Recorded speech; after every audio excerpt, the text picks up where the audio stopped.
अभी ऑडिबल है क्या? ऑडिबल है अभी? I am really sorry, sound का इशू इसके कारण था। चलिए एक बार दोबारा से शुरू करते हैं। तो आज हम टॉपिक जो है वो पढ़ने वाले हैं, वो है सबमर्ज्ड आर्क वेल्डिंग। अब ये सबमर्ज्ड आर्क वेल्डिंग क्या होती है, इसके बारे में हम पढ़ेंगे। सबमर्ज का मतलब क्या हुआ है, क्या कहते हैं, डूबा हुआ, डूबी हुई आर्क वेल्डिंग। किसके अंदर डूबी हुई? कोई ना कोई चीज होगी जिसके अंदर कोई चीज डूबती है। जैसे हम फ्लूइड मैकेनिक्स में पढ़ते हैं कि सबमर्ज्ड चीजें जो पानी के अंदर सबमर्ज हो जाती हैं, तो किसी के अंदर बैठ जाती है, उसको सबमर्ज्ड आर्क वेल्डिंग, आर्क जो सबमर्ज हो चुकी है। अब खास बात क्या है? खास बात यह है कि ये 30 mm से 50 mm की मोटी प्लेट, इतनी थिकनेस वाली प्लेट को भी वेल्डिंग कर सकते हैं इससे। जैसे जैसे आप देखो वेल्डिंग मैं आपको बताते जा रहा हूं, वैसे वैसे ही देखो थिकनेस चेंज हो रही है। थिकनेस, ज्यादा मोटाई जो है वो आम वेल्डिंग से आप नहीं कर पा रहे हो, इसलिए आपको स्पेशल वेल्डिंग करनी पड़ रही है। 30 mm से मोटाई वाली 50 mm तक की प्लेट को वेल्डिंग करने के लिए हम ये, और इसमें रिवर्स पोलैरिटी का यूज करेंगे। आप याद रखें, इसके अंदर रिवर्स पोलैरिटी का यूज करेंगे। और ये रीजन क्या होता है?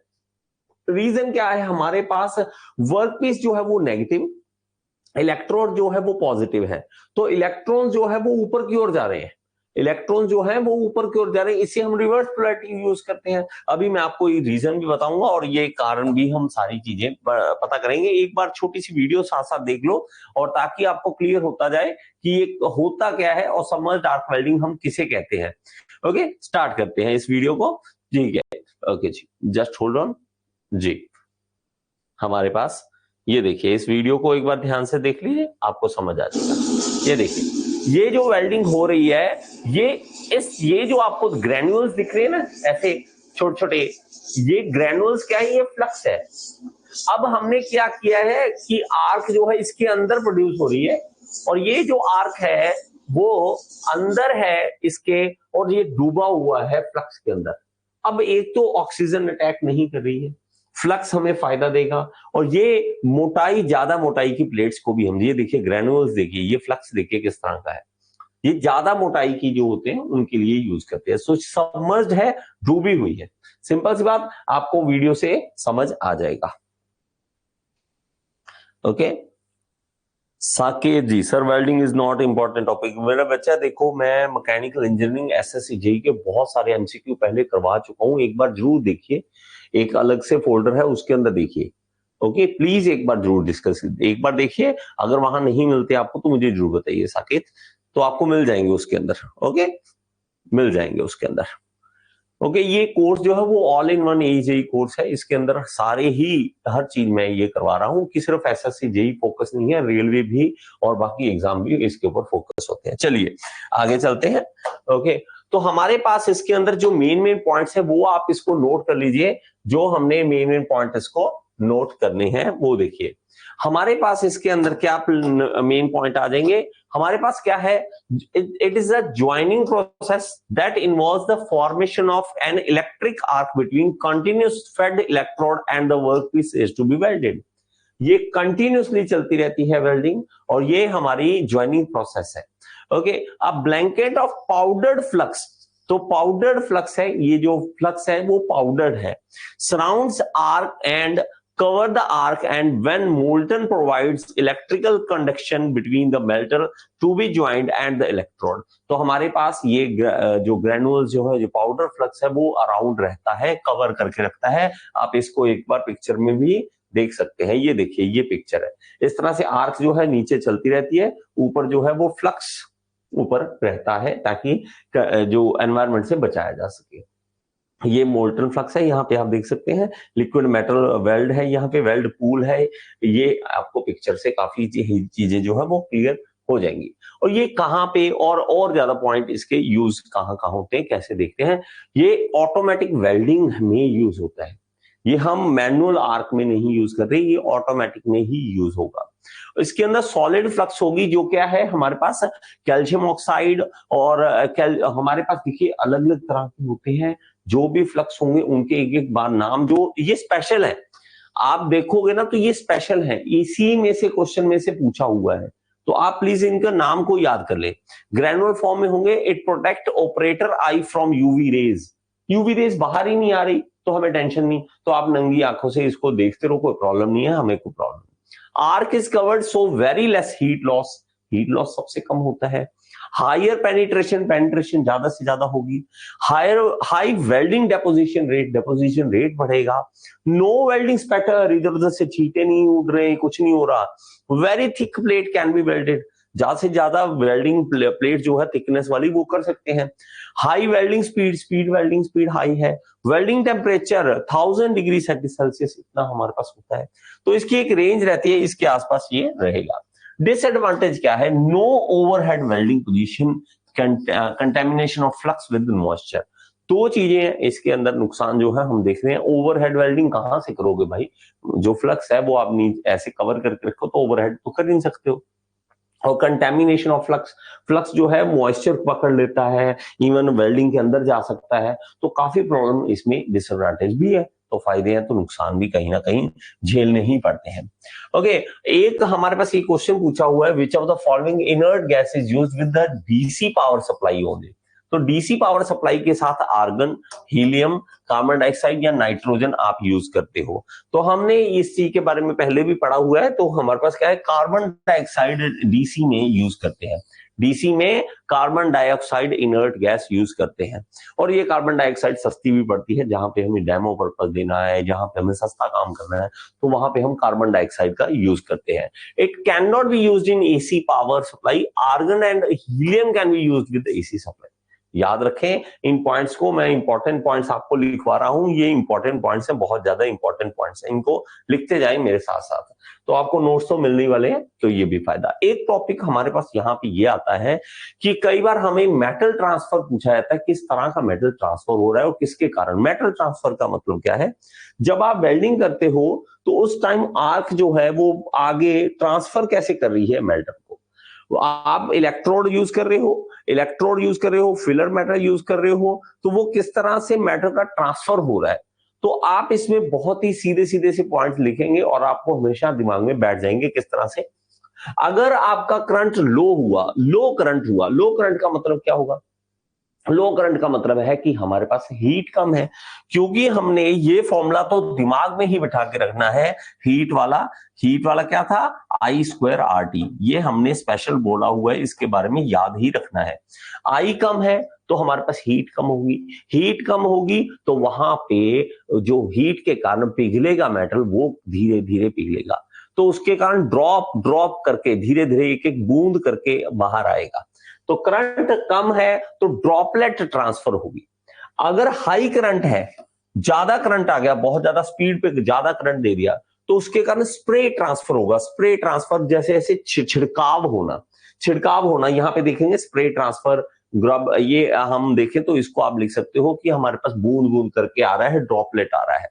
और एक आता है मीडियम करंट, ये आपको थोड़ा सा समझना पड़ेगा, इसको शॉर्ट सर्किट ट्रांसफर कहते हैं। कैसे? मान लीजिए एक बूंद आई, अगर वो बूंद नीचे गिर जाती तो ड्रॉपलेट ट्रांसफर होता है, लेकिन एक बूंद साथ ही दूसरी, साथ ही तीसरी, ऐसे लगातार बूंद आ रही है और ये ड्रॉप्स जो है वो आपस में जुड़ रही है।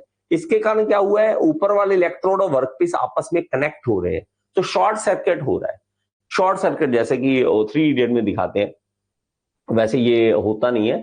जैसे 3 इडियट में दिखाते हैं कि वो वॉशरूम करता है तो वो नीचे करंट लगा देता है उसको, तो वो क्या हो रहा है, वो होता तो ड्रॉपलेट है, लेकिन इतनी धार एक साथ जुड़नी वो मुश्किल होती है।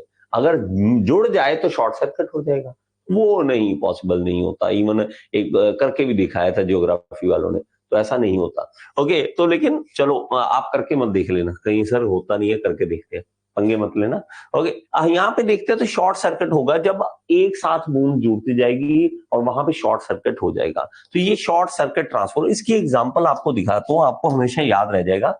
देखिए, लो स्पीड होता है तो पानी आप मान लीजिए आप खोलते हो पानी टैप में से, तो इस तरह से ड्रॉपलेट्स आते हैं, बूंद आती है, हल्का पानी आता है। लेकिन हाई स्पीड पे इस तरह से स्प्रे बन जाती है, तो हाई स्पीड जब हाई करंट होगा तो स्प्रे होगा, लो करंट होगा तो ड्रॉपलेट होगा, और मीडियम होगा तो हमारे पास शॉर्ट सर्किट होगा।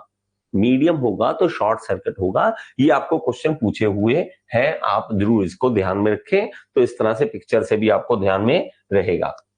आगे देखते हैं, कुछ डेफिनेशन पूछी जाती है, जैसे कि वेल्ड पूल। वेल्ड पूल क्या होता है, रीइंफोर्समेंट क्या होता है। जब हम वेल्डिंग करते हैं तो वो पूल क्या है, जब हम कहते हैं स्विमिंग पूल, स्विमिंग करने के लिए जो पूल है वो पूल। तो वेल्डिंग वाला पूल क्या है, जहां पे लिक्विड मेटल हमारे पास वेल्डिंग हो रही है, जहां पे लिक्विड मेटल हमारा तैर रहा है, वेल्डिंग हो रही है। Amount of super heated molten metal between weldment. तो वेल्डमेंट दो हमारे पास बेस मेटल है, उसके अंदर हमारे पास लिक्विड सुपर हीटेड मेटल जो है वो लिक्विड स्टेट में है, उसको हम वेल्ड पूल बोल देंगे। रीइंफोर्समेंट क्या है, amount of material above the height of weld metal.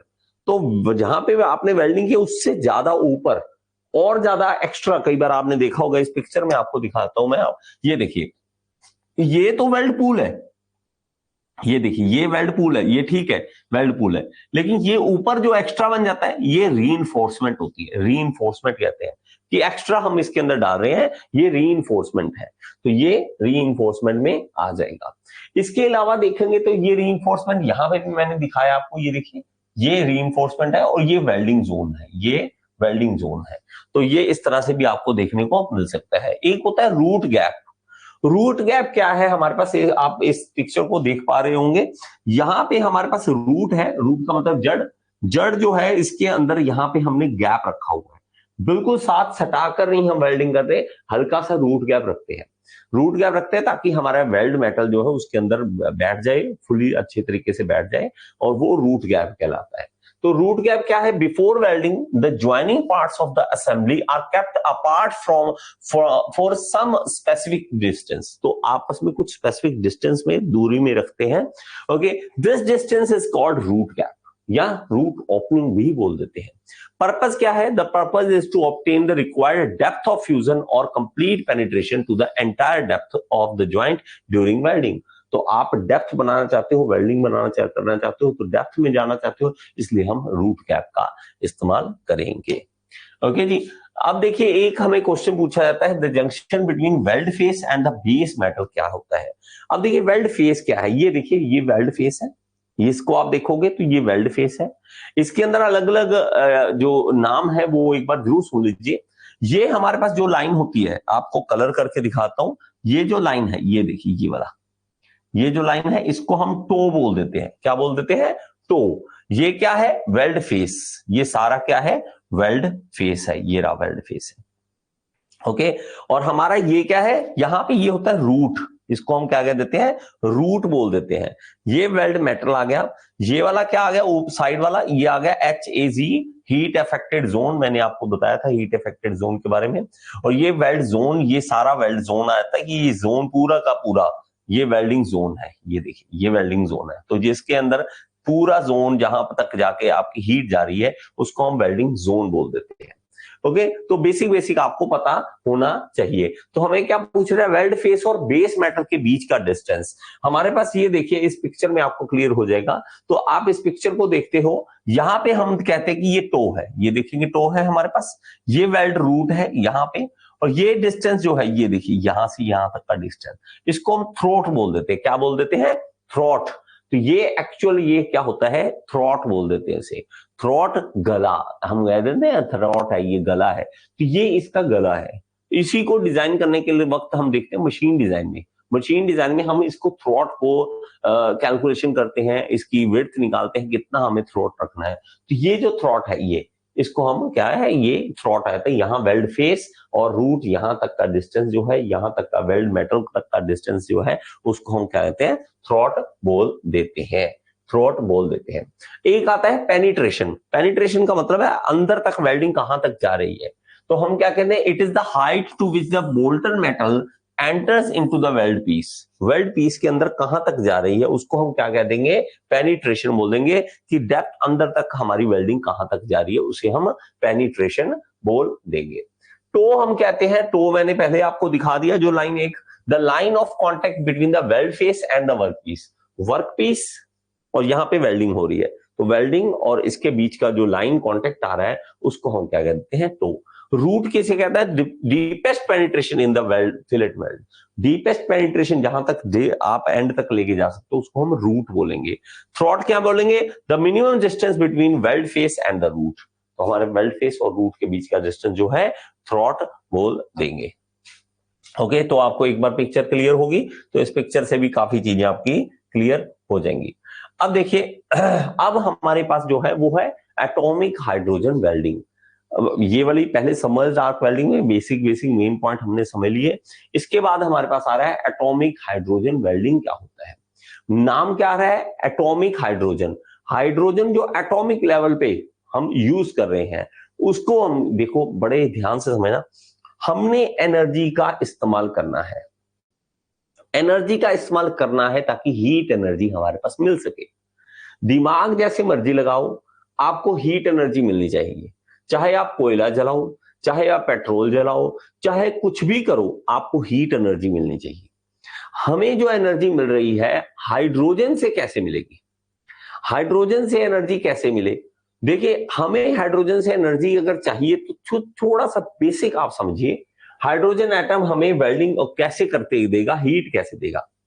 तो हम इस तरह से वेल्डिंग टॉर्च हमारे पास आ जाती है, इस तरह से वेल्डिंग के लिए हम दे लेते हैं और हम उसको कहते हैं जिसके अंदर हम एक हाइड्रोजन गैस हम इस्तेमाल करते हैं।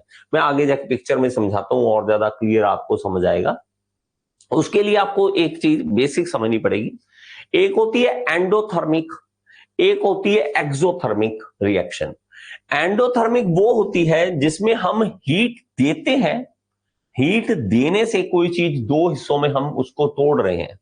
एंडोथर्मिक जिसमें हम हीट सप्लाई कर रहे हैं, हीट सप्लाई कर रहे हैं। एक्सोथर्मिक वो रिएक्शन होती है जहां से हीट हमें बाहर मिलती है। याद रखें, हीट बाहर निकले तो एक्सोथर्मिक, हीट अंदर की ओर जा रही है तो एंडोथर्मिक। एंडोथर्मिक। अब देखिए, अब इस्तेमाल कैसे करेंगे इस चीज को। देखिए, आपने किसी दो, मान लीजिए कोई भी कपल है, किसी की कपल, ये तो आम आपने देखा होगा, किसी कपल की लड़ाई अगर होनी है, ओके, कपल की लड़ाई है तो उसमें कोई ना कोई बीच में एक आ जाता है जो कान भर जाता है, मतलब हीट सप्लाई कर जाता है। हीट सप्लाई करके क्या किया उसने? हीट सप्लाई करके उसने क्या किया? इन दोनों को अलग अलग कर दिया, इन दोनों को अलग अलग कर दिया। हमने हीट सप्लाई, हमने एनर्जी दी, वो दोनों अलग अलग हो गए। तो हम जब इस तरह से एनर्जी देके अलग अलग कर रहे हैं, इसी तरह हम क्या करेंगे हाइड्रोजन के साथ भी करेंगे। हमारे पास हाइड्रोजन गैस होगी, हाइड्रोजन गैस को हम एनर्जी देंगे और ये हाइड्रोजन गैस दो अणुओं में, दो एटम्स में बढ़ जाएंगी। हाइड्रोजन, यहां पे एक हाइड्रोजन इसमें बढ़ जाएगी। लेकिन आप कहोगे सर इससे क्या फायदा हुआ? इससे हमें ये फायदा मिलेगा कि जब ये दोबारा जुड़ेंगे तब हमें हीट देंगे, ज्यादा हीट देंगे। हमें हीट मिलेगी जब ये दोबारा जुड़ जाएंगे। तो ये कैसे है ये देखिए, इसको हम कहेंगे एंडोथर्मिक रिएक्शन। जब हमने एनर्जी दी और ये दो हिस्सों में बट गया, हमने एनर्जी दी और ये दो हिस्सों में बट गया, तो इसको हम एंडोथर्मिक रिएक्शन बोलेंगे, एंडोथर्मिक रिएक्शन बोलेंगे। और ये दोनों जब जुड़ जाएंगे दोबारा आपस में तो हमें एनर्जी मिलेगी और इस एनर्जी, इस हीट एनर्जी का हम इस्तेमाल करेंगे, इस हीट एनर्जी का इस्तेमाल करेंगे वेल्डिंग करने के लिए। अब समझेंगे इस तरह से, ये देखिए हम इस चीज को समझेंगे बड़े ही ध्यान से। देखिए, हमारे पास यहाँ पे हाइड्रोजन गैस का सिलेंडर है, ये यहां से हाइड्रोजन गैस हम इसके अंदर सप्लाई कर रहे हैं, हाइड्रोजन गैस हम सप्लाई कर रहे हैं और हमने इलेक्ट्रिसिटी भी दे दी, इलेक्ट्रिसिटी की सप्लाई भी ले ली और हाइड्रोजन गैस भी है हमारे पास। अब होगा क्या? अब यहां से जो इलेक्ट्रोड आ रही है, ये जो इलेक्ट्रोड है, यहां से जो इलेक्ट्रोड आएगी वो दोनों आपस में आर्क प्रोड्यूस करेंगे। वो दोनों क्या करेंगे? आर्क प्रोड्यूस करेंगे और यहां से हम हाइड्रोजन गैस को भी भेजेंगे। हाइड्रोजन जब गैस आएगी तो वहां पे वो हाइड्रोजन गैस यहां से आर्क के कारण, यहां पे जब आएगी ना, यहां पे आने के कारण यही दो हिस्सों में बढ़ जाएगी। और यही यहां पे जो जब दो हिस्सों में बंटने के बाद एयर में जब जाएगी तो एयर में जाने के कारण ये हाइड्रोजन गैस फिर से मिल जाएगी और वो हीट हमें देगी। वो हीट जो है वो वेल्डिंग में इस्तेमाल होगी यहां पर। अभी भी नहीं समझ आई? अभी भी लगता हो कि सर मजा नहीं आया? तो आगे देखो किस तरह से, ये देखो मैं इस भाई साहब का धन्यवाद करना चाहूंगा, इन्होंने बहुत अच्छा समझाया है। पहली बात तो पिक्चर देख लो, पिक्चर देखेंगे तो हमारे पास ये देखो 2 इलेक्ट्रोड है, ये रही इलेक्ट्रोड, यहाँ पे ये एक ग्रिप है, मैं आपकी इसको वीडियो में ही दिखाता हूं, तो ये आपको दिखाना चाहता हूँ ये, ओके, ये मैं वीडियो में आपको दिखाता हूं ताकि आपकी क्लैरिटी जो है पूरी पूरी बन जाए, ऐसे मजा नहीं आएगा। ये देखिए एक बार इस वीडियो को देखिए ध्यान से ताकि आपको चीजें समझ आ सके। तो यहाँ पे हमारे पास क्या है, हाइड्रोजन वेल्डिंग करके दिखाएंगे, और हाइड्रोजन वेल्डिंग किस तरह से होगी ये देखिए एक बार, ठीक है, एक बार देख लीजिए, ये देखिए आग चल रही है, ये आग चल रही है, ये देखिए, ओके, ये जो आर्क है, ये जो आर्क यहाँ पे आग, यहाँ पे जो मेन हीट मिल रही है वो एक्चुअली हाइड्रोजन से मिल रही है, ये हाइड्रोजन से मिल रही है, ना कि आर्क से। ये आर्क तो बन रही है, लेकिन आर्क जो है वो हाइड्रोजन को पहले तोड़ेगी और बाद में जब हाइड्रोजन जुड़ेगा तो वहां पे हीट मिलेगी हमें। ये बेसिक कॉन्सेप्ट हमारे पास यहाँ पे होता है। और ये जो इलेक्ट्रोड है ये किस तरह से, ये देखिए वेल्डिंग हो गई है, ये हाइड्रोजन आर्क वेल्डिंग हम इसका इस्तेमाल कर रहे हैं, हाइड्रोजन का, एटॉमिक हाइड्रोजन का। चलिए इसमें आगे थोड़ा सा और समझते हैं, इनकी बातें थोड़ी सी अच्छी जो बातें हैं उसके तरफ ध्यान देते हैं। ये देखिए, ये भाई साहब जब दिखा रहे हैं यहाँ पे, तो इलेक्ट्रोड की तरफ ध्यान दीजिए, इसका इनका जो हाथ है, ये देखिए, ये जुड़ना और अलग करना, ये देखो, ये यहाँ पे आर्क प्रोड्यूस करना इसका काम है यहाँ पे, लेकिन यहां से जो गैस आ रही है सिलेंडर से, वो इसके अंदर से गैस आ रही है, ये देखिए, ये दूर किया, ये देखिए, आर्क प्रोड्यूस हो सकती है, एक पॉजिटिव एक नेगेटिव, तो आर्क प्रोड्यूस हो सकती है, और वहां से इधर से गैस आएगी, और वो गैस हाइड्रोजन जो है हमारी यूज होगी यहाँ पर। एक बार देख लीजिए इसको ताकि आपको, ये देखिए आर्क प्रोड्यूस हुई, आर्क प्रोड्यूस हुई आर्क के कारण, और हाइड्रोजन जो है वो 2 अणुओं में बट गया, और दोबारा एयर में जब गया तो हाइड्रोजन फिर से मिल गया, और ये बहुत ज्यादा हीट क्रिएट कर देता है, हीट क्रिएट कर देगा। ये एक बार देख लीजिए इसको, ये देखिए, लेकिन आपको जान के हैरानी होगी कि सर ये यूज ही नहीं होता अब ठीक है, ये इस तरह का बना तो दिया, बहुत अच्छा है ये सब कुछ, लेकिन ये यूज ही नहीं होता, है ना, पता नहीं अब पढ़ाया क्यों जा रहा है, लेकिन हमारे सिलेबस में है तो हमें करना पड़ेगा। तो भाई साहब ने 1932 में यहाँ पे नोबेल प्राइज मिला था केमिस्ट्री में इनको, तो डॉक्टर इरविंग है, तो इन्होंने बना के हमें दिया था, इन्वेंटर है, ये देखिए। अब ये थोड़ा सा गैस के बारे में और ज्यादा तो आपको दिखा देंगे, ठीक है, यहां से देख लेना एक बार, ये देखना,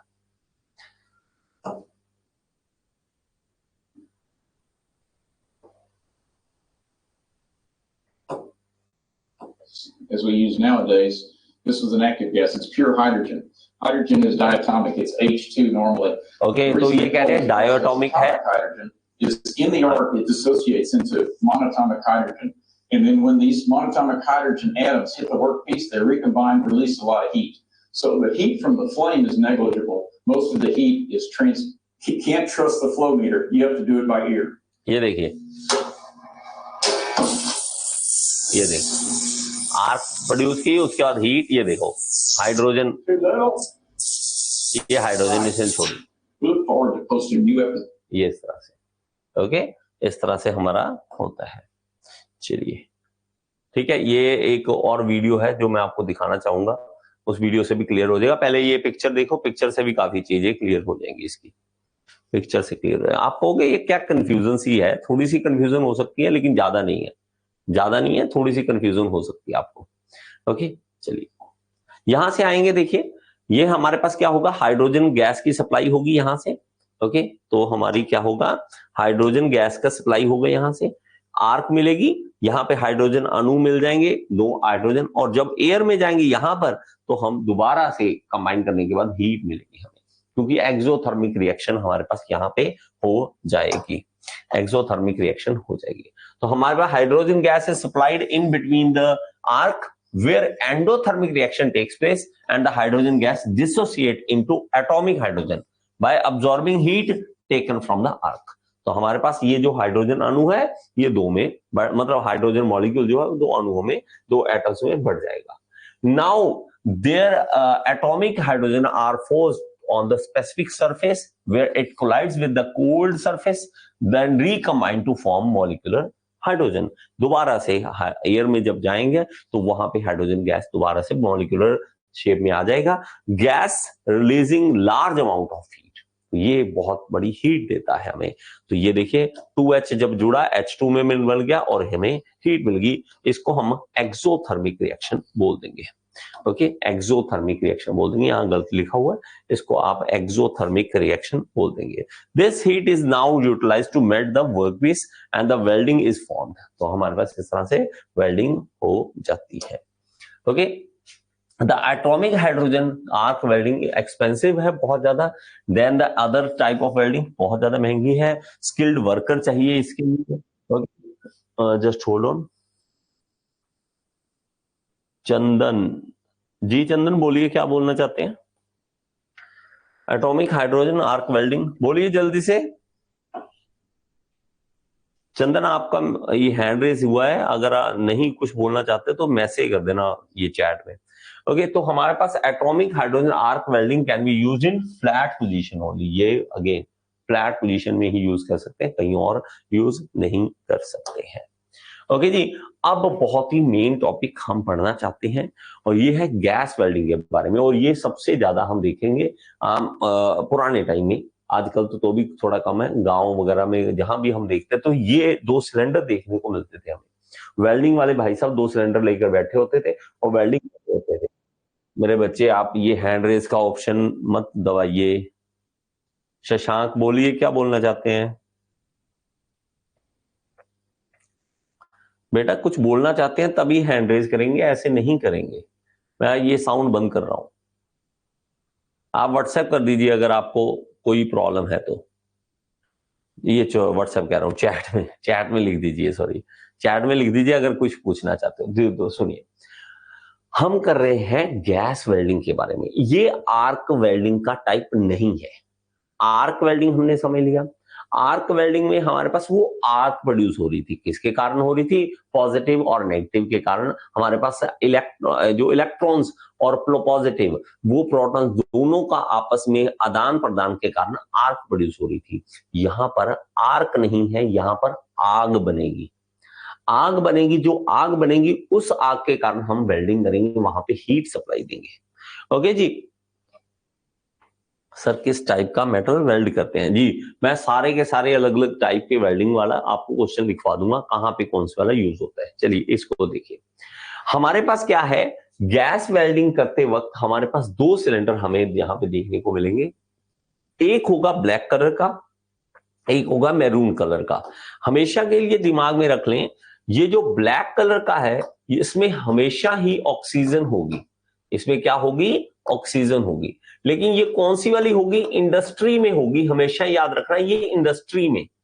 इंडस्ट्री के लिए जो ऑक्सीजन होती है वो साफ नहीं होती, क्लीन नहीं होती इतनी ज्यादा, क्योंकि हमें जरूरत नहीं है। मेडिकल ऑक्सीजन नहीं बोलेंगे इसको। अगर कहीं पे आपको सिलेंडर देखने को मिलता है व्हाइट कलर की ऑक्सीजन उसके अंदर लिखा हुआ है, उसके ऊपर लिखा कि ऑक्सीजन है, तो वो मेडिकल ऑक्सीजन होगी। मेडिकल ऑक्सीजन जो मरीजों को और पेशेंट्स को हॉस्पिटल में दी जाती है, वो क्यों? वो प्योर होनी चाहिए, 100% प्योर होनी चाहिए, उसमें कोई भी इंप्योरिटी, क्योंकि इनहेल करना है, सीधा सीधा लंग्स के ऊपर जाना है। यहां पर जो होगा वो ब्लैक कलर होगा।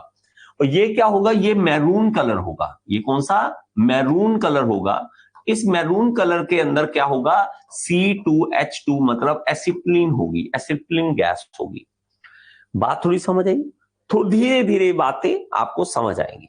देखिए इसके बाद क्या करेंगे, यहां से ये आगे प्रेशर रेगुलेटर हैं, इनको ओपन किया जाएगा, तो यहां पे आएंगे, वेल्डिंग टॉर्च होती है। ये वेल्डिंग टॉर्च के ऊपर भी हमें यहां पे देखेंगे तो यहां पर भी हमारे पास नॉब दिए हुए हैं कि आपको कितना ओपन करना है, आपको ऑक्सीजन कितना ओपन करना है, आपको एसिटिलीन कितना ओपन करना है। दोनों जब मिक्स होंगे यहां पर आगे जाकर हम इसको चिंगारी देंगे, जैसे हम गैस सिलेंडर को ऑन करते हैं। आप चूल्हा ऑन करते हैं, एक छोटी सी चिंगारी देते हैं, तो यहां पे चिंगारी के बाद आग जल जाती है। ये जो आग है वो सीधी वर्कपीस के ऊपर डालेंगे और वो उसके कारण क्या होगा? हीट अप होगा, वर्कपीस हीट होगा तो हम वेल्डिंग कर लेंगे। बात तो सिंपल सी लगती है। तो सर इसमें पढ़ना क्या है? पढ़ना बहुत कुछ है। इसके अंदर घुसोगे तो इसके अंदर इवन आप पीएचडी कर लोगे। ओके, पीएचडी भी कर लोगे। तो यहां से देखिए हमारे पास जो है इसके अंदर खास बात क्या क्या याद रखनी है। एक तो हमारे पास ये कि इसका प्रेशर जो होगा ऑक्सीजन का 15 मेगापास्कल हमारे पास यहां पे प्रेशर होता है, और इसका 1.5, ये देखो कितना ज्यादा डिफरेंस है मेगा पास्कल में, यहां पे 15 और यहां पे 1.5 डेढ़, तो 10वां हिस्सा इतना प्रेशर कम पे रखते हैं। अब ये जो एसिटिलीन है ये खतरनाक है, जैसे हाइड्रोजन खतरनाक है इसी तरह एसिटिलीन भी खतरनाक है। एसिटिलीन को सीधा आप नहीं डाल सकते कि एक सिलेंडर लिया, खाली बॉटल जैसा खाली सिलेंडर लिया उसके अंदर एसिटिलीन भर के लेके, नहीं मेरे भाई, आपस में ही एसिटिलीन के जो मॉलिक्यूल्स हैं वो आपस में कोलाइड करेंगे और ब्लास्ट कर सकते हैं। आप एटमॉस्फेरिक प्रेशर से ज्यादा प्रेशर जैसे ही उसका बढ़ाते हो तो वो आपस में ही कोलाइड करके ब्लास्ट कर सकता है, जैसे कि हाइड्रोजन होता है। तो हम करें क्या सर, इसका क्या करें, और ये इसका जो सिलेंडर है वो कैसे है, ये सिलेंडर कैसे, उसके बारे में थोड़ा सा चर्चा कर लेते हैं। ओके, चलिए यहां पर हम चलते हैं। तो याद रखें, मैं इसको थोड़ा सा लिखवा देता हूं जो खास बातें हैं उसके बारे में। Medical gas cylinder were traditionally constructed from low carbon steel. Medical gas cylinder वो बनते थे किससे, लो कार्बन स्टील से। नाउ अब ये क्या हुआ है, ये ऑक्सीजन जो है, ऑक्सीजन के जो सिलेंडर हैं वो ऐसे नहीं बनाए जा रहे। क्यों, क्योंकि ऑक्सीजन क्या करता है, ऑक्सीडाइज कर देता है। ऑक्सीजन जो है वो मेटल के साथ रिएक्शन कर देता है, ऑक्सीडाइज कर देता है, खराब कर देता है उसको। इसलिए हमारे पास क्या है, now they are constructed for of light weight chrome molybdenum steel, aluminium और ए कंपोजिट, ये aluminium wrapped in carbon fibre. तो ये ऑक्सीजन के सिलेंडर जो है वो अलग तरह से बनाए जा रहे हैं, अलग तरह से बनाए जा रहे हैं।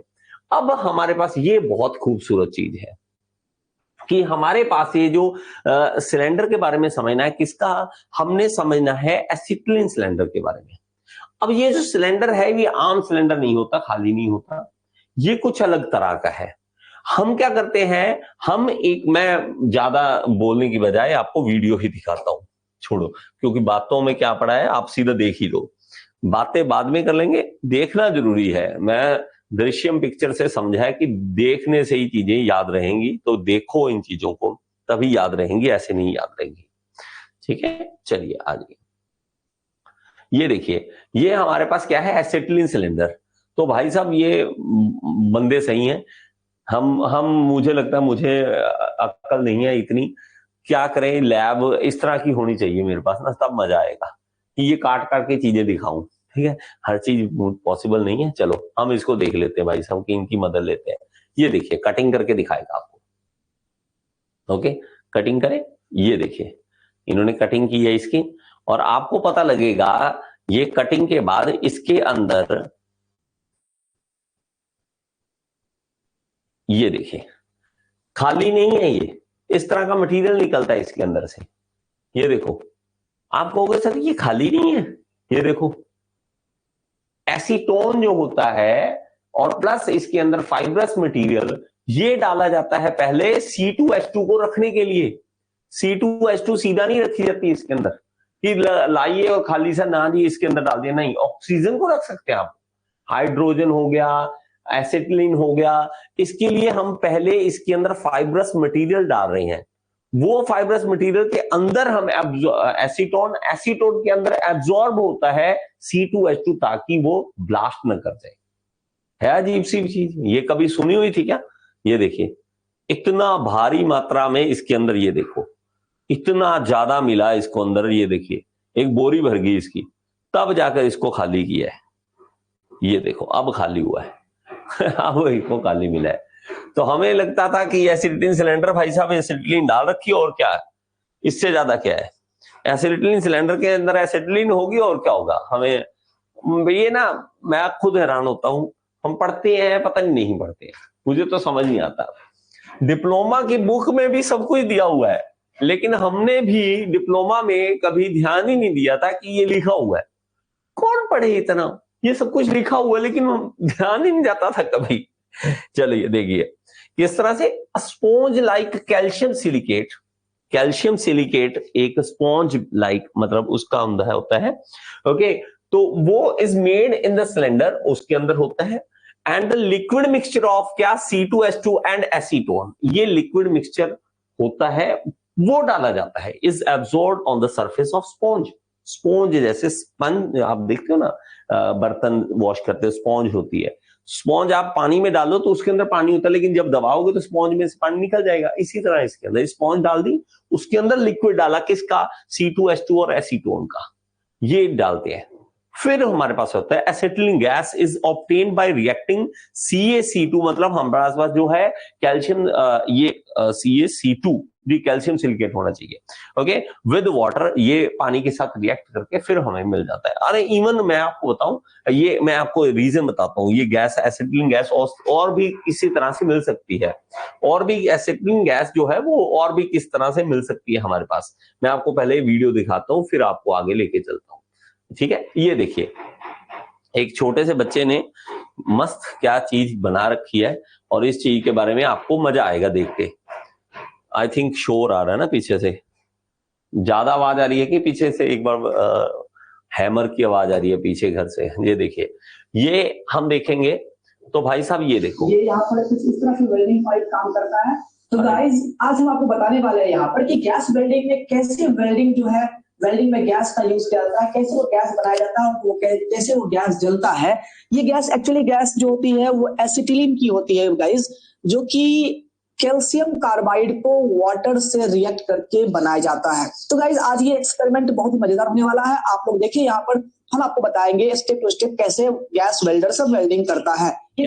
देखिए कैल्शियम कार्बाइड जो है पानी में रिएक्ट करता है, में भी ऑपरेशन में कैल्शियम कार्बाइड है, ये रहा, यहाँ पर ये गर्म हो जाता है एटमॉस्फेयर में आकर के। तो ये हमारे पास कैल्शियम कार्बाइड है, इसके कुछ टुकड़ों को हम लोग डालने वाले हैं किसमें, यहाँ पर पानी हम लोगों ने लिया हुआ है, ये आराम से जो ना सिंपल वाटर है, हम लोग इसमें डालने वाले हैं कुछ टुकड़ों, कैल्शियम कार्बाइड के टुकड़े।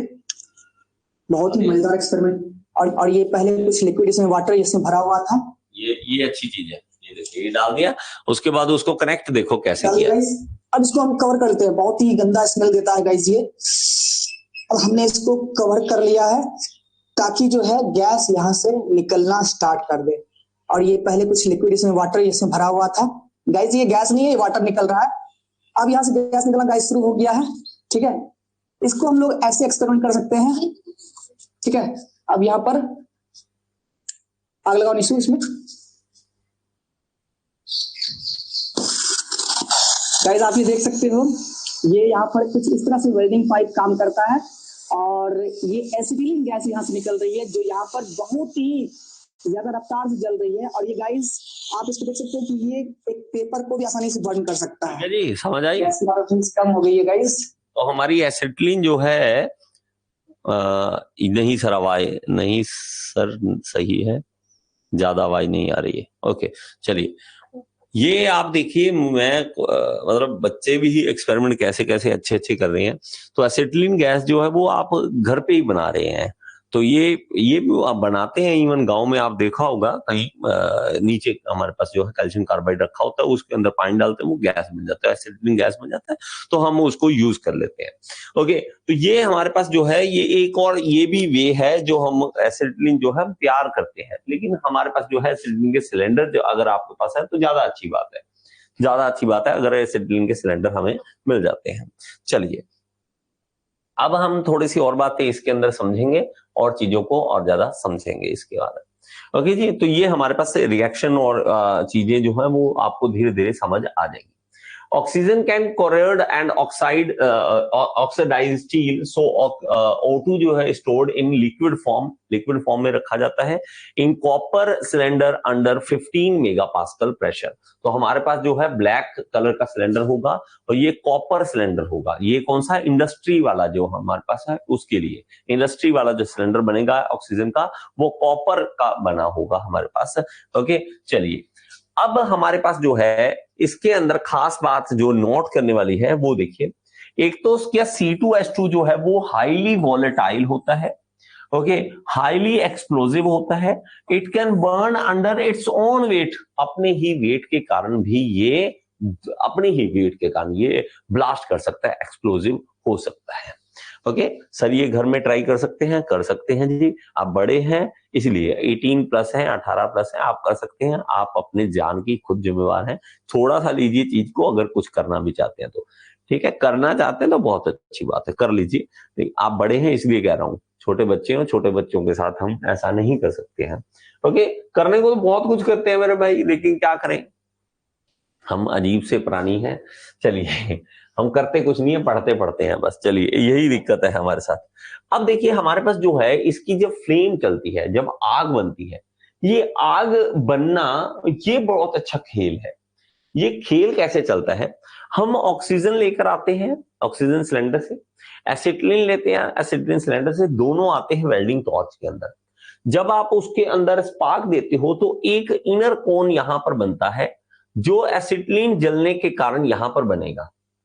ये एसिटिलीन जलने के कारण यहां पे बनता है, और ये जो एसिटिलीन बना, लेकिन ये इसके बाद भी कुछ प्रोसेस होती है क्या, वो देखिए। अब इसको थोड़ा सा ध्यान से समझना, फिर आपको समझ आ जाएगा। इनर कोन जो है उसके अंदर C2H2 आप जलाएंगे, और ऑक्सीजन सिलेंडर से ले रहे हैं, वो हमें जो बाय प्रोडक्ट देगा, वो हमें देगा कार्बन मोनोऑक्साइड और हाइड्रोजन गैस। ये बड़ी अजीब सी बात है कि हमारे पास जो ज्वलन आपने करवाया, आपने आग लगाई इनर कोन में, वहां से हमें कार्बन मोनोऑक्साइड और हाइड्रोजन मिलेगी, हीट भी मिलेगी। लेकिन जब ये हाइड्रोजन गैस जो है और ये कार्बन मोनोऑक्साइड बाहर जाएगा और हवा में से एयर लेगा, ऑक्सीजन लेगा, हवा में से ऑक्सीजन लेगा, उस ऑक्सीजन को यूज करके वो जलेगा। कार्बन मोनोऑक्साइड अब ये वाली ऑक्सीजन का यूज नहीं करेगी, ये जो ऑक्सीजन आएगी कार्बन मोनोऑक्साइड के साथ ऑक्सीजन आएगी, वो एयर में से लेगी। एयर में से लेने के बाद ये जलेगी जब, तो हमें कार्बन मोनोऑक्साइड के बाद कार्बन डाइऑक्साइड मिलेगी और प्लस हीट मिलेगी। और जो हाइड्रोजन गैस है वो ऑक्सीजन के साथ मिलने के कारण हमें पानी मिलते हैं, H2O मिलता है, मतलब जो वेपराइज हो जाता है, और प्लस हीट मिलती है। तो 3 तरह की हीट मिलती है। ये जो आप फ्लेम देखते हो, फ्लेम बड़ी जबरदस्त है। 2 कोन इसलिए बनते हैं, हम कहते हैं इनर कोन में ज्यादा टेम्परेचर है, बाहर का कोन अलग है। तो इनर में हमारे पास यहां पे एसिटिलीन जलती है, और यहां पे हमें कार्बन मोनोऑक्साइड मिलेगा, और ये जो मिलेगा आगे और जलेगा जब, क्योंकि यहां पे आग है, यहां पे भी आग बनेगी, और ये जब जलेगा तो हमें और ज्यादा हीट मिलेगी, और हाइड्रोजन गैस ऑक्सीजन के साथ मिलकर हमें क्या देगा, पानी जो वाष्पीकरण में मिल रहा है, और सब साथ में हीट मिल रही है। तो 3 तरह की हीट हमारे पास यहां पे मिलती है। तो इसलिए हम इसको इनर कोन और आउटर कोन बोल देते हैं। ये इनर कोन है, ये इनर है, इनर, और ये आउटर है। इसीलिए ये फ्लेम इस तरह की हमें दिखती है, इस तरह की दिखती है। लेकिन अगर इन तीनों को कंबाइन किया जाए, मतलब ये C2H2 है, ये ऑक्सीजन यहां पे वाली, ये वाली ऑक्सीजन, ये वाली ऑक्सीजन, फाइनली हम देखें इन तीनों को कंबाइन करें, तभी आपको देखो इनर कोन में क्या रिएक्शन मिल रही है, आउटर कोन में क्या रिएक्शन मिल रही है। दोनों आपको यहां पे दिखाई गए हैं, दोनों दिखाए गए हैं। अब अगर ओवरऑल रिएक्शन देखें तो C2H2 जो है 2.5 ऑक्सीजन के एटम्स, ये देखिए 2.5 कैसे, अगर हमारे पास ये देखेंगे तो एक यहां पे, एक यहां पे, आधा यहां पे, 1 2 और आधा 2.5 हो गया, तो 2.5 हमारे पास ऑक्सीजन मिलेगी। और ये हमें क्या देगी फाइनली, कार्बन डाइऑक्साइड, पानी और हीट 1 2 और 3, ये हमें मिलेंगे। ये हमारा डायरेक्ट, मतलब तीनों को कंबाइन करके हमने लिख दिया कि हमारे पास इस तरह से मिलेगा। तो कंप्लीट कंबस्टन हो रही है, कंप्लीट कंबस्टन हो रही है। लेकिन आप ध्यान रखें कि हमारे पास ये जो ऑक्सीजन है ये सिलेंडर से मिल रही है। ये कहां से मिल रही है, सिलेंडर से। और ये जो ऑक्सीजन है सिलेंडर से मिल रही है। ये जो ऑक्सीजन है, ये वाली ऑक्सीजन जो है, ये एटमॉस्फेरिक से मिल रही है, एटमॉस्फेयर से मिल रही है। ओके, ये एटमॉस्फेयर से मिल रही है। समझ आ गया जी, समझ आ गया। तो ये एटमॉस्फेयर से मिल रही है, तो ये ध्यान रखना है हमें। तो एक जो है हमारे पास ऑक्सीजन का अणु, यहां पे हमारे पास ऑक्सीजन मॉलिक्यूल हम यूज कर रहे हैं, उसको वो सिलेंडर से लेगा, और ये डेढ़ जो होगा 1.5 जो होगा वो एटमॉस्फेयर से लेगा। इसको बड़े ध्यान से रखना, ओके, इसको याद रखना। हमें ये मायने रखता है क्योंकि एटमॉस्फेयर में इतनी ऑक्सीजन हमारे पास है, तो हम टेंशन नहीं लेते इसके बारे में। हमें जो टेंशन लेनी है इसकी, फोकस हमारा होगा, फोकस इसके ऊपर होगा। जब भी हम कहेंगे कितना ऑक्सीजन यूज किया, कितना यूज किया, हम तो सिलेंडर की बात करेंगे, हम दूसरी बात नहीं कहेंगे आउटर कोन में कितनी ऑक्सीजन यूज हुई, क्या हुई, हमें कोई टेंशन नहीं है। क्योंकि हमने वैसे भी प्रकृति को कूड़ादान समझा हुआ है, जो मर्जी इसके अंदर फेंकते रहो, ठीक है, कूड़ादान समझ रखा है, जो मर्जी फेंको, धुआं फेंको, जो मर्जी करो, ठीक है। चलिए, तो हमारे पास ये जो है ये इस तरह का हमें दिखेगा। तो ये मैंने आपको दिखा दी वीडियो। इसके बाद हमारे पास इंपॉर्टेंट पॉइंट्स क्या है, इसके बारे में भी नोट कर लें। It is a fusion welding process, fusion welding है इसके अंदर। For high thickness weldment filler metal use, तो अगर जो मेटल है वो थिकनेस ज्यादा है तो हम फिलर मेटल का यूज करते हैं। It is basically use for repair and maintenance purpose और लोकल पर्पस, कंपनी वगैरह में ज्यादा नहीं। Highly concentrated flame is obtained, large heat affected zone is obtained, heat affected zone ज्यादा हो जाता है इसके अंदर। ओके, आउटर केस में हमने ये सारा कुछ मैंने पहले ही बता दिया आपको। ओके, दोबारा बताने की जरूरत नहीं है, ये सब कुछ आपको मैंने इनर और आउटर कोन का दोनों का बता दिया। आप देखते हैं टाइप ऑफ फ्लेम। अब टाइप ऑफ फ्लेम बहुत इंपॉर्टेंट है। अब टाइप ऑफ फ्लेम के अंदर हमारे पास 3 तरह का बनता है। एक होता है न्यूट्रल फ्लेम, एक होता है ऑक्सीडाइजिंग, एक होता है कार्बोराइजिंग। ये तीनों नाम आपने सुने होंगे, न्यूट्रल फ्लेम, ऑक्सीडाइजिंग फ्लेम और कार्बोराइजिंग फ्लेम। लेकिन ये बनते कैसे हैं और इसको कैसे हम कंट्रोल करेंगे? देखिए, हमारे हाथ में होती है वेल्डिंग टॉर्च। कितनी एसिटिलीन खोलें, कितनी ऑक्सीजन खोलें, ये दोनों का कॉम्बिनेशन हमें बताता है।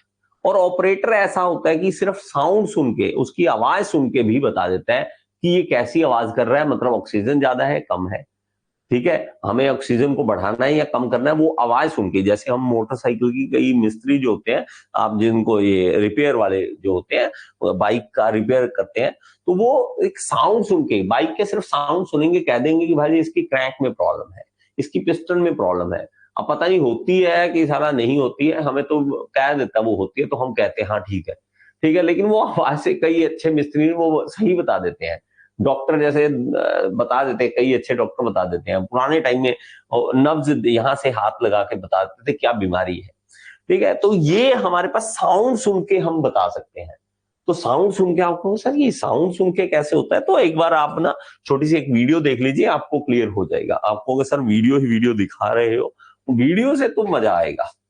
अगर समझ आ रही है तो एक बार यस लिख दीजिए, अगर नहीं समझ आ रही तो नो लिख दीजिए, ठीक है। अगर यस लिख देंगे तो पता लग जाएगा कि यहाँ क्लियर है, आपको चीजें क्लियर है। यहाँ पे देखेंगे तो ये हमारे पास भाई साहब जो है, ये देखिए, ये वेल्डिंग टॉर्च है, ये देखिए, ये ऑन करेंगे, ये देखिए, पहले स्टार्टिंग में जो फ्लेम आएगी इसकी, ये देखो, ये फ्लेम इस तरह की है, एसिटिलीन, ये देखिए, ये धुआं आ रहा है। अब ऑक्सीजन बढ़ाएगा, देखो,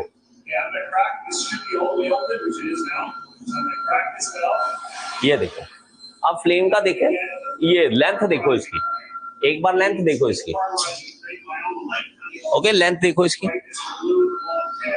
लॉन्ग टेल है, ये देखो, न्यूट्रल फ्लेम देखिए, लेंथ कम हो गई, ये देखो। और ये क्या कर रहा है, ये ऑक्सीजन और ज्यादा छोड़ रहा है, ये देखो, लेंथ देखो कैसे,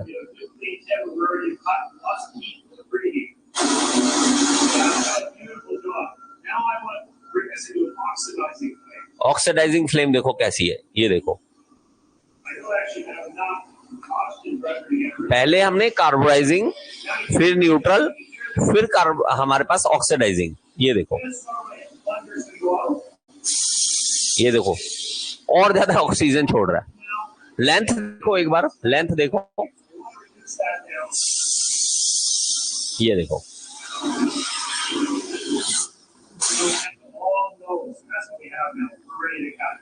ये देखो, एक बार मैं आपको दोबारा दिखाता हूँ, शायद आपको अच्छा ना पता लगा हो, थोड़ा सा एक बार देखो कैसे ऑन करता है, उसके बाद फ्लेम कैसे बढ़ती है। ये देखो, ये तो आम, इसने अभी कोई ऑक्सीजन के साथ किसी के साथ खेला नहीं है, कुछ नहीं किया। ये देखो, ये कार्बोराइजिंग फ्लेम पहले बना देगा, ये देखो, इसकी लेंथ देखना, ये देखो लेंथ, तो मेरे भाई देखो लेंथ देखो कैसे, ये जब दबाता है ना, एक्चुअली इसका मैं आपको आगे बताऊंगा, ये एक हमारे पास हैंडल होता है, ठीक है, ये देखो कैसे ये न्यूट्रल फ्लेम तैयार कर दी, ये देखो लेंथ कम हो गई, ये देखो, ओके, और फ्लेम की शेप देखो कैसे बनती है, फ्लेम की शेप एक बार देखो। अब ऑक्सीजन और ज्यादा बढ़ाएंगे, ऑक्सीजन बढ़ाने के कारण हमारे पास ऑक्सीडाइजिंग फ्लेम हम बना लेंगे इसके अंदर, और ऑक्सीडाइजिंग हमारे पास और ज्यादा लेंथ इसकी कम हो जाएगी। तो फ्लेम आपको समझ आ गया होगा थोड़ा सा, ठीक है। अब मैं आपको थोड़ा सा बता देता हूं इसके बारे में ताकि आपको चीजें समझ आ सके। ओके जी,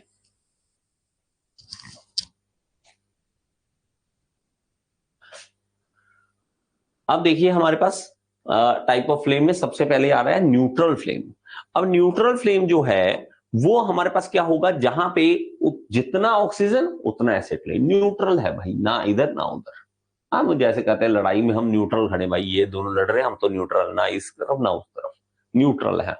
ये भी उतना सही है, उतना ये दोनों इक्वल आ जाए तो हमारे पास क्या आ जाएगा, न्यूट्रल फ्लेम। और इसके अंदर हमारे पास जो है ये जनरल पर्पस फ्लेम बोलते हैं, इसको क्या बोलते हैं, जनरल पर्पस फ्लेम।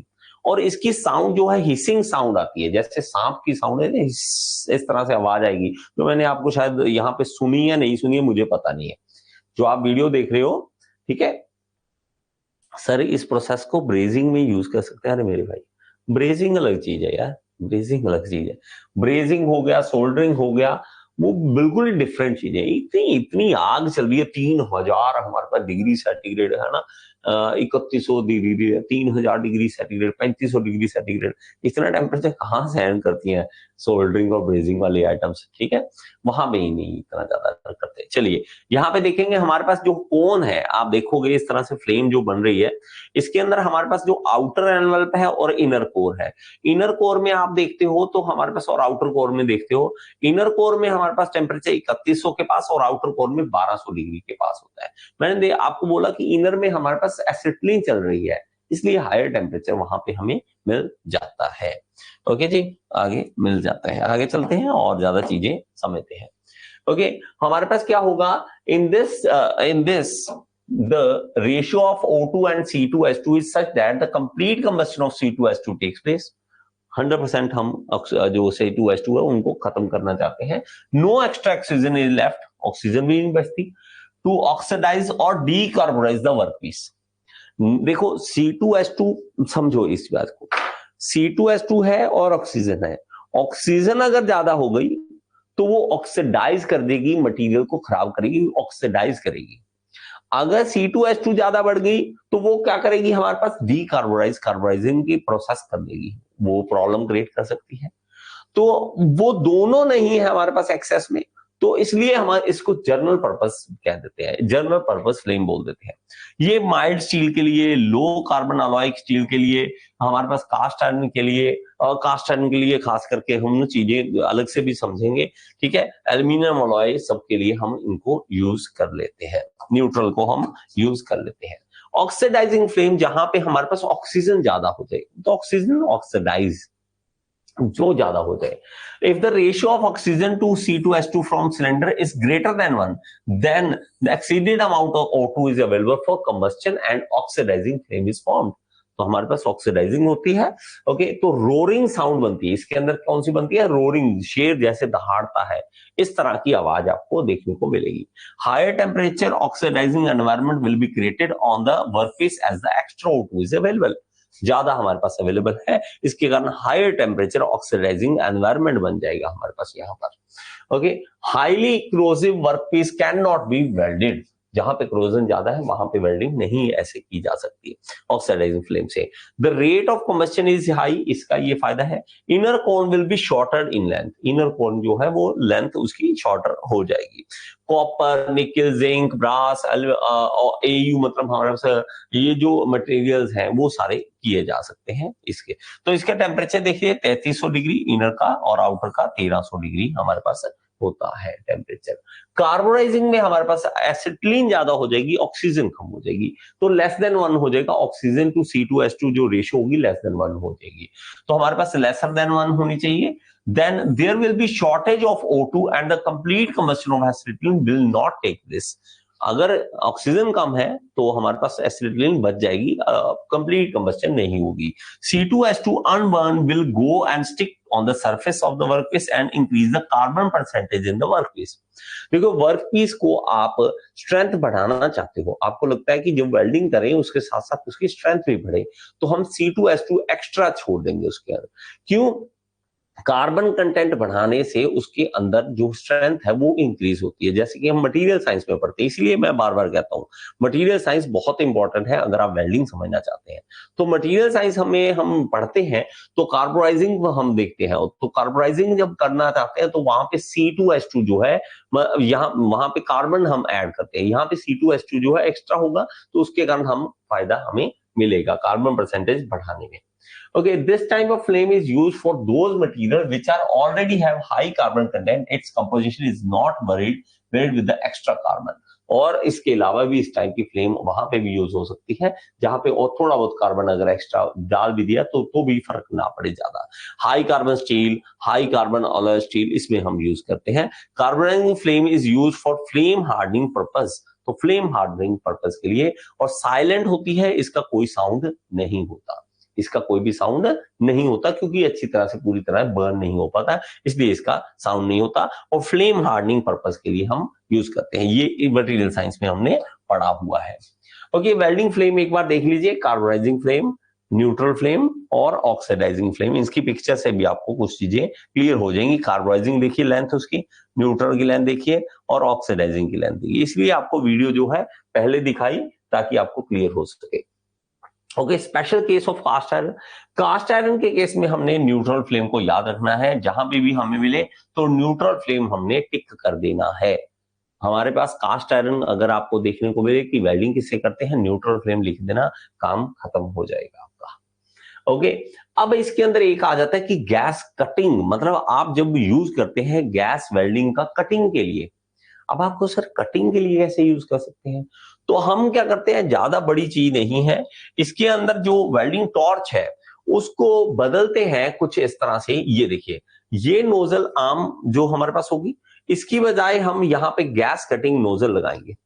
इसके अंदर सेंटर में से ये देखिए, ये सेंटर एक अलग है होल और बाहर अलग है, ये दो अलग अलग आ जाते हैं। यहां ये देखोगे अलग अलग होल है और एक सेंटर में है। इसका मैं कॉम्बिनेशन कैसे दिखाता हूं आपको एक बार दिखा देता हूं ताकि आपको चीज क्लियर हो जाए और वीडियो से भी पता लग जाएगा इसका। ओके, तो हमारे पास जो है हीटिंग फ्लेम, यहां पे देखोगे, देखो फ्यूल गैस ऑक्सीजन मिक्सचर, जो हमारे पास जो मिक्सचर है वो यहां से आएगा, मिक्सचर यहां से आएगा, किसका, ऑक्सीजन और एसिटिलीन का। मैं यहां पे लिख देता हूं, यहां से बाहर जो है ना, ये दो बाहर वाले होल थे, यहां पे बना ही देता हूं, ये बना हुआ है लेकिन शायद फोटो क्लियर है इसकी, फोटो क्लियर है क्या, मैं बना देता हूं, नहीं तो आई थिंक ये क्लियर नहीं है। ये देखिए इस तरह से हमारे पास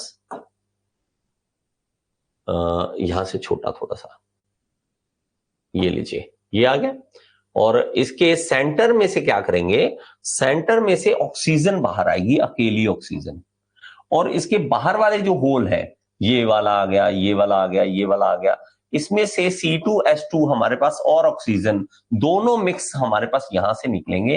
C2H2 और ऑक्सीजन दोनों मिक्स होके इसके अंदर हम डालेंगे, C2H2 और ऑक्सीजन इसके अंदर में से बाहर से आएगी। देखो हम कटिंग कैसे करते हैं, कटिंग करने के लिए याद रखें, पहले हम उसके अंदर आग डालेंगे, पहले हम जो मटेरियल है उसके ऊपर आग डालेंगे, बाहर वाले होल से आग जब उसके ऊपर जाएगी वो गर्म हो जाएगा, गर्म होने के कारण क्या होगा, वो एक किंडलिंग टेम्परेचर पे आ जाएगा। किंडलिंग टेम्परेचर का मतलब क्या है, जिस टेम्परेचर पे जाके इसको ऑक्सीडाइज करना आसान है। ऑक्सीडाइज क्यों करना है, किसी भी चीज को आप खत्म करना चाहते हो, काटना चाहते हो, ऑक्सीडाइज, अच्छी तरह से ऑक्सीडाइज कर दो, उसके कारण वो ऑक्सीडाइज होने के कारण कटिंग हो जाती है, कटिंग हो जाती है। और ये ऑक्सीडाइजिंग करने के लिए हम क्या करेंगे, पहले हम बाहर वाले जो होल है उसमें से हम आग लेकर आएंगे, आग चलेगी, हीट हो जाएगा, जब वो अच्छी तरह से हीट होगा बीच में से ऑक्सीजन छोड़ देंगे, बीच में से जब ऑक्सीजन, अकेली ऑक्सीजन आएगी, वो अटैक करेगी, यहां से अटैक करेगी, ऑक्सीडाइज करके कटिंग कर देगी, काम खत्म। ये हमारा होता है, मतलब इसका तरीका ये होता है। ओके, हम वही सब कुछ यूज करेंगे, बस वेल्डिंग टॉर्च भी वही है, सिर्फ चेंज क्या करेंगे, नोजल टिप चेंज कर देंगे, इसकी नोजल टिप चेंज कर देंगे, वो वाली लगा देंगे। ओके, ये भाई साहब का फिर से धन्यवाद सबका, जो जो हमारे काम आ रहे हैं आज, ठीक है, क्योंकि बिना इनके मैं नहीं पढ़ा सकता। चलो देखिए एक बार, ये देखिए, अब मैं इनका दिखाता हूं, ये सब कुछ दिखाएंगे आपको किस तरह से हमने जो कटिंग है वो करनी है, ठीक है। ये देखिए, ये आग चला ली, आग जो है वो बाहर वाले होल में से चल रही है, और जब इन्होंने ऑक्सीजन छोड़नी है तो वो एक्चुअली इस हैंडल से छोड़ते हैं, ये इस हैंडल से छोड़ते हैं। ये देखिए, अब इसको वेल्डिंग करके दिखा देंगे, सॉरी कटिंग करके दिखा देंगे। ओके, ये देखिए, ये पहले हीट करेंगे, ये देखो, हम लोग को थोड़ा सा ये हीट किया, करना पड़ेगा। हीट करते हुए पूरा गर्म कर लेना है इसको। अब देखना, ये देखो ऑक्सीजन छोड़ दी, अब ऑक्सीजन जो है ऑक्सीडाइजिंग करने के कारण ये कटिंग कर रही है, ये देखो, लीजिए, अब देखो इसकी थिकनेस देखो प्लेट की, कहाँ हम इसको जो है हमारे पास मान लीजिए ड्रिलिंग से करें या हम आरी लेकर बैठ जाएं, है ना, उससे करना बैठ जाए तो मुश्किल है। ये देखो, स्पीड मारी, जल्दी से चलो। एक और छोटी सी एनिमेशन है, उससे भी आपको ये चीज समझ आ जाएगी। ओके, उससे भी आपको ये चीज समझ आएगी। ये देखिए, इस एनिमेशन से भी आपको समझ आ जाएगी ये वेल्डिंग टॉर्च आखिर ये सब कुछ कैसे कर रही है। ये देखो, ये हैंडल किस काम आता है, यहाँ पे आपको देखने को मिलेगा। ये जो हैंडल है, ऐसे नहीं समझ आता है नहीं तो ना, कि क्या चल रहा है क्या नहीं चल रहा है। ये देखो, ये निकाला और ये नोजल टिप यहाँ पे, ये देखो, ये डाल दी। दिमाग तो बहुत है लोगों के पास ना। ये देखो, अब क्या करेंगे, यहां से C2H2 और हमारे पास जो ऑक्सीजन है दोनों जाएंगी। ये ऑक्सीजन ऊपर भी जा रही है लेकिन ये स्टॉप हो रखी है। यहाँ पे देखो, ऑक्सीजन आई, यहां से C2H2 जाएगा, ये ऊपर से नहीं जा रहा, अभी ऑक्सीजन ऊपर से नहीं जा रहा है। ऊपर से जाने का मतलब वो सेंटर में से जो निकालना ना, वो हैंडल दबाने से ही ऑक्सीजन आएगी, ऐसी नहीं आएगी। ये दोनों गई, ये दोनों में आग चली, और जैसे ही ये देखो गर्म किया ना, और सेंटर में से ही ऑक्सीजन छोड़ने के लिए इसको दबा देंगे। सेंटर में से, ये देखो, ये सेंटर में से गई, और ये देखो, ये सेंटर में से आ गई, और इसने आग जो कटिंग जो है वो काम शुरू कर दिया। तो आई थिंक आपको चीज क्लियर होगी कि ये सेंटर में से गए। नहीं तो दिमाग ये कहता है कि यार ये सेंटर में से अचानक से कैसे ऑक्सीजन एक्स्ट्रा छोड़ना स्टार्ट कर दिया, तो वो भी डाउट आपका क्लियर हो गया होगा। तो इसको हम गैस कटिंग बोल देते हैं, गैस कटिंग हम इसको बोल देते हैं। चलिए और ज्यादा इस चीजों को समझते हैं। आई थिंक ये चीज आपको क्लियर होगी कि ये किस तरह से काम करता है। ये सब कुछ वैसे ही लिखा हुआ है जैसे मैंने आपको पहले बताया है, एक बार पढ़ लीजिए।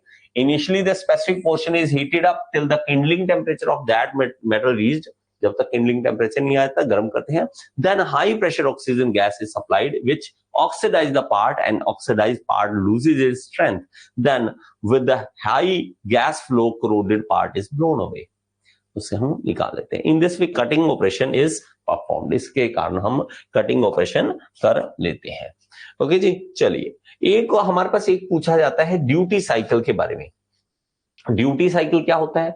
देखिए, आप जो सारे काम करते हो, ये जो चाहे आपने ये वर्कपीस रखा, गैस सिलेंडर ऑन किया, ये सब कुछ काम किया, अलग अलग काम के लिए हमें टाइम लगता है। लेकिन एक्चुअल वेल्डिंग के वक्त जब हम एक्चुअल वेल्डिंग कर रहे हैं, चाहे आर्क प्रोड्यूस कर रहे हैं, आर्क वेल्डिंग में जब बात करें, आर्क प्रोड्यूस कर रहे हैं, तो उस टाइम एक्चुअल जब आर्क प्रोड्यूस होगी वो टाइम और टोटल टाइम, इन दोनों को जब रेशियो लेते हैं उसको हम ड्यूटी साइकिल बोलते हैं। आर्क ऑन टाइम कितना है और ऑन ऑफ टाइम टोटल कितना है, चाहे ऑन थी आर्क चाहे ऑफ थी, टोटल टाइम कितना है, इन दोनों को रेशियो को हम ड्यूटी साइकिल बोलते हैं। और ये मेनली जो ड्यूटी साइकिल है वो आर्क वेल्डिंग के अंदर 60% होना चाहिए, और in case of automatic welding duty cycle जो 100% होना चाहिए। ऑटोमेटिक में लगातार चलता रहना चाहिए। इसमें तो ये होता है कि हम मैनुअल में वेल्डिंग की, छोड़ा, इसको साइड में रखा, दूसरा वर्क पीस लिया, रखा, उसको सेटिंग की, फिर धीरे धीरे वेल्डिंग की, तो टाइम लगता है। ऑटोमेटिक में हमने ये 60% आपका रहना चाहिए, ये एक टॉपिक आपको बताना था। ओके जी, एक आता है थर्मिट वेल्डिंग। अब थर्मिट वेल्डिंग बड़ी आसान है, 5 मिनट में आपको समझ आ जाएगा। थर्मिट वेल्डिंग के अंदर करते क्या है, ये मेनली रेलवे के अंदर इस्तेमाल होता है। रेलवे की लाइंस जो है, जहां भी क्रैक आ जाएगा, जहां पे भी कोई क्रैक होता है, वहां पे ये थर्मिट वेल्डिंग की मदद से करते हैं। वहां पे ये नहीं कि मशीन से वो वेल्डिंग करना स्टार्ट कर दिया, थर्मिट वेल्डिंग इसके अंदर इस्तेमाल होती है। इसको मैं आपको अगेन एक वीडियो के माध्यम से ही समझाऊंगा, क्योंकि यही हमारी एक नैया पार लगाने का साधन है। क्योंकि थर्मिट वेल्डिंग किस तरह से काम आएगी वो हम एक बार देख लेते हैं। जैसे ही आप ये भी वेल्डिंग किस पे कर रहे हैं, ये भी हमारा रेलवे लाइन के ऊपर ही करके दिखा रहे हैं। ये पता नहीं भाई ओपन मतलब लोगों को दिखा रहे हैं, और लोग भी 10-12 खड़े हुए देख रहे हैं बस इनको, है ना। तो ये हमारे पास करके दिखा रहे हैं, हमें तो कोई नहीं दिखाता। यहाँ ना नॉलेज के नाम की चीज ही नहीं है हमारे आसपास। चलिए देखिए, ये देखो जो करना चाहते हैं, जहां की वेल्डिंग करना चाहिए उसके साइडों में ये देखिए इस तरह से इक्विपमेंट लगा देते हैं, और इसको पूरा करने के बाद यहां से इसको कवर कर देंगे। देखिए कवर कर देंगे ताकि मोल्टन मेटल इसके अंदर जो डालना है वो बाहर इधर उधर ना बिखरे। तो ये डाल देंगे मिट्टी, वो जो इन्होंने पूरा फिक्स कर दिया, ये देखो इस तरह से, ठीक है। और इसको फिक्स करने के बाद फिर इसके अंदर मोल्टन मेटल डालेंगे। वो किस तरह से होगा ये देखिए, पहले थोड़ा हीट अप कर लेंगे। ये देखो, ये देखो, ये हीट अप करने के लिए कैसे यूज करते हैं, इनको हीट अप करेंगे थोड़ा सा। ये देखो, हीट अप करने के बाद जब ये थोड़ा सा रेलवे लाइन जो है वो थोड़ी हीट अप हो जाएगी, सारा एरिया हीट अप हो जाएगा। तो ये देखिए, ये पुराना, ये आजकल तो वो काफी एडवांस हो गया, ये पुराने टाइम में ये यूज करते थे। ये देखिए, ये क्या है, ये थर्मिट वेल्डिंग में हम यूज करें। ये देखो आग डाली, यहाँ पे रिएक्शन होगी, जो रिएक्शन के कारण यहां से नीचे जाएगा आयरन, पिघला हुआ लोहा जो है वो नीचे जाएगा। वो पिघला हुआ लोहा जो है वो इसके ज्वाइंट के अंदर जाएगा और इनको फिक्स कर देगा, ज्वाइंट को फिक्स कर देगा, हमारी वेल्डिंग कंप्लीट हो जाएगी। ये देखिए, ये जब ठंडा हो जाएगा, पूरा ठंडा होने के बाद इसको निकाल लेंगे। ये देखिए, ये निकाल लेंगे। ये देखो, अब ये वेल्डिंग हो चुका है, लेकिन वेल्डिंग जो है वो थोड़ा एक्स्ट्रा पार्ट रह जाएगा उसका। ये देखो, ये हो गया। ये देखो, इसको फिर जो ग्राइंडिंग जो प्रोसेस है उसके थ्रू हम इसको साफ कर लेंगे। ये देखो, इनके पास ग्राइंडर भी अलग से है भाई साहब। ये देखिए, तो रेलवे में अगर आपकी जॉब लगती है तो आपको ये तो आम ही देखने को मिलेगा, 10-12 लोग खड़े हुए देख रहे हैं बस। यहाँ तो जेसीबी भी चलती हो, 50 लोग तो ऐसे देख रहे होते जेसीबी को, जेसीबी चल रही है। चलिए ठीक है, ये थर्मिट वेल्डिंग जो है वो किस तरह से हम इस्तेमाल करते हैं, इसके पॉइंट्स कौन कौन से हैं इंपॉर्टेंट, वो आप नोट कर लीजिए कि इसके अंदर क्या क्या होगा। ठीक है, चलिए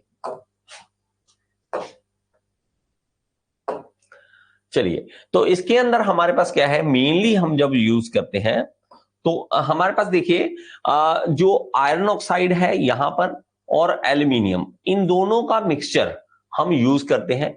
इन दोनों का मिक्सचर जो है वो यूज करते हैं, उसको हीट अप करते हैं, वहां से आयरन अलग हो जाता है, तो हमारे पास एल्यूमिनियम ऑक्साइड जो है वो अलग हो जाएगा और हीट रिलीज होगी। हीट रिलीज होगी, एक्सोथर्मिक रिएक्शन होगा, जो हमारा आयरन है वो हमारा काम आ जाएगा वेल्डिंग करने के लिए, क्योंकि हमें वेल्डिंग करनी है, वहां पे आयरन डालना है। और एल्यूमिनियम ऑक्साइड जो है वो ऊपर लेयर बन जाती है, स्लैग की तरह बाहर आ जाता है, ऊपर तैरने लग जाता है, वो अलग हो जाता है, तो हमें उसकी टेंशन नहीं होती। और इसके अंदर खास बात आपको जो याद रखनी है वो क्या है, जो हमारे पास ये जो मिक्सचर है उसका जो होगा 3:1 की रेशो होगी। एल्यूमिनियम और आयरन ऑक्साइड का जो है रिएक्शन जो करनी है आपको बाय मास जो है वो 3:1 रखना है। अब ऐसा क्यों आप कहोगे, तो हमें तो एल्यूमिनियम तो नहीं चाहिए, हमें तो चाहिए तो आयरन चाहिए, तो आयरन ज्यादा डालेंगे, 3 गुना डालेंगे, इससे एक डालेंगे। तो ये आपको याद रखना है, ये क्वेश्चन में पूछा जाता है। तो आपको पिक्चर अगर देखने को मिलेगी तो थर्मिट वेल्डिंग की इस तरह से देखने को मिलेगी। और जो क्रूसिबल है, ये क्रूसिबल रखा जाता है, इसके अंदर हम डालते हैं, रिएक्शन करते हैं, और आयरन जो है यहाँ पिघला हुआ आयरन इसके अंदर जाता है, एल्यूमिनियम ऑक्साइड जो है ऊपर लेयर बन जाती है, वो अलग कर लेते हैं, वो हम अलग कर लेते हैं। The thermit welding reaction takes place between metal oxide and the metal which undergo redox reaction. तो इसके अंदर रिडॉक्स रिएक्शन जो होती है, रिडॉक्स रिएक्शन क्या होती है, जिसके अंदर ऑक्सीडाइजिंग और कार्बोनाइजिंग दोनों हमारे पास होती है, मतलब ऑक्सीडाइजेशन जो है और रिडक्शन जो है, ऑक्सीडाइजेशन और रिडक्शन ये दोनों प्रोसेस एक साथ होती है। ऑक्सीडाइजेशन क्या है, जहां पे ऑक्सीजन हम उसके अंदर देते हैं, और रिडक्शन क्या है, जहां से ऑक्सीजन निकालते हैं। ये हमारे बहुत ज्यादा समझने की टेंशन नहीं है, डिप्लोमा के अगर आप हो तो आपको इतनी टेंशन लेने की बात नहीं है इसकी। ओके, चलिए इतना बहुत है, ये देख लेते हैं। ओके, ये रेलवे ट्रैक्स वगैरह में यूज होता है, ये सब कुछ मैंने यहाँ पे लिखवाया हुआ है, इसके अंदर इससे ज्यादा हमें नहीं पढ़ना है।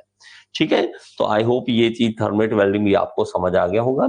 उसके अलावा भी कोई पॉइंट होगा वो भी आपको लिखवा दिया जाएगा। ओके जी, किसी का कोई डाउट हो तो मुझे आप मैसेज कर सकते हैं, कभी भी आप मेरे से पूछ सकते हैं। थैंक यू सो मच, और कल दोबारा मिलेंगे, कल दोबारा नेक्स्ट लेक्चर में चलते हैं। Thank you.